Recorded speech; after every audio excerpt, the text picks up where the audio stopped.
Another breaking update coming in as far as war in West Asia is concerned. Tensions between Iran and the United States are escalating further. A senior Iranian security official has warned that Iran could take steps to close additional strategic waterways if the U.S. continues the naval blockade in the Strait of Hormuz. And the warning, remember, comes amid growing tensions in the region with the concerns that any move to restrict the key shipping route at this point in time, that is the Strait of Hormuz, could affect the global trade and energy supplies. Iran had, remember, previously also used such threats related to waterways as a pressure tactic. And at this point in time, we're learning that tensions between the two countries, they are also escalating. A senior Iranian security official has warned that Iran could take steps to close additional strategic waterways if U.S. continues the naval blockade. Going once again to Mayank on this. Mayank, how serious is this warning that is coming from Iran, and has Iran given any indication about which waterway could be affected? Akansha, there had been a kind of a indication that whatever is being stated now, people had been suspecting that if the war expands or envelope expands, in that case, Iran would try to pressurize or use its pressure in other areas also. And in this case, generally what we are talking of is actually Red Sea, and Bab el-Mandeb is another choke point. You know, the economy of the world moves on the ocean surfaces, and the energy supply of the world, it crosses through certain choke points, and that includes Strait of Hormuz, Bab el-Mandeb, and similarly we also bring in Strait of Malacca also as an example in such cases.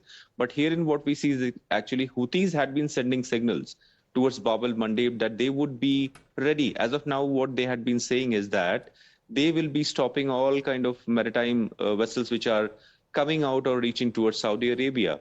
And whereas what we had been seeing in Strait of Hormuz is that anything which is coming out originating at Iranian ports or is supposed to reach to Iranian ports has to be blockaded by the US Navy.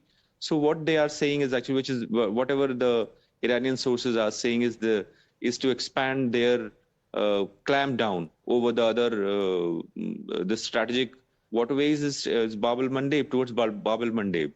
Now, what is more important is actually a larger portion of energies, which includes derivatives also, petroleum derivatives.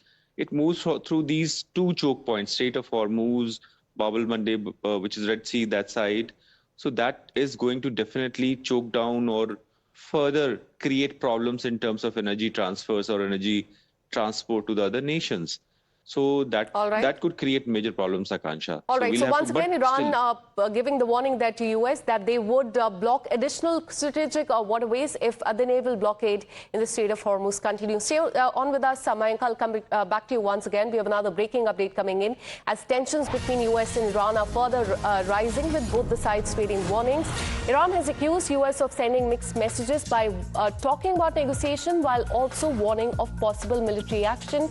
An Iranian lawmaker has said that Iran will not give in to the pressure from the United States. The remarks comes after US President Donald Trump, remember, has been warning of possible strikes against Iran. Reports say that US and Israel are reviewing military options, while Iran has warned of a strong response if the energy facilities there are attacked. So tensions between the two countries are rising further, with both the sides trading warning. But at this point in time, we're learning that Iran has accused US of sending mixed signals. On one side, talking about diplomacy, negotiations, etc., and also warning of possible military actions as well. Mayank, coming back to you on this, how serious is the current US-Iran standoff, and what more do we know about the chances of military action versus the ongoing diplomatic talks? Akansha, this second round of attacks which are taking place now, actually, I mean, when I say second round, which is actually, I was clubbing for longer duration attacks, actually. I mean, when initially 39 days attack had taken place, and now it is already extending towards 20 days and all. What it has shown is both sides are not only fighting war of words, but hard power, but war of words also are coming out from both sides in a way to signal what could be in waiting in future. What has been coming out that US and Israel together, they might be attacking or they might be destroying further the energy infrastructure or petrochemical infrastructure also. It is in that retaliation or in that regard that the Iranians had been now trying to send out the words from their side, saying that they will be further destroying the energy centers of the places. And mind it, Akansha, there had already been attacks to places in Israel, Oman, All right. Bahrain, Qatar, UAE, Kuwait. So what it means is actually they will be expanding, which is both sides would be expanding their attacks towards civilian areas. That could be energy supplies, that could be petroleum centers, and this is going to create problems for the local nations.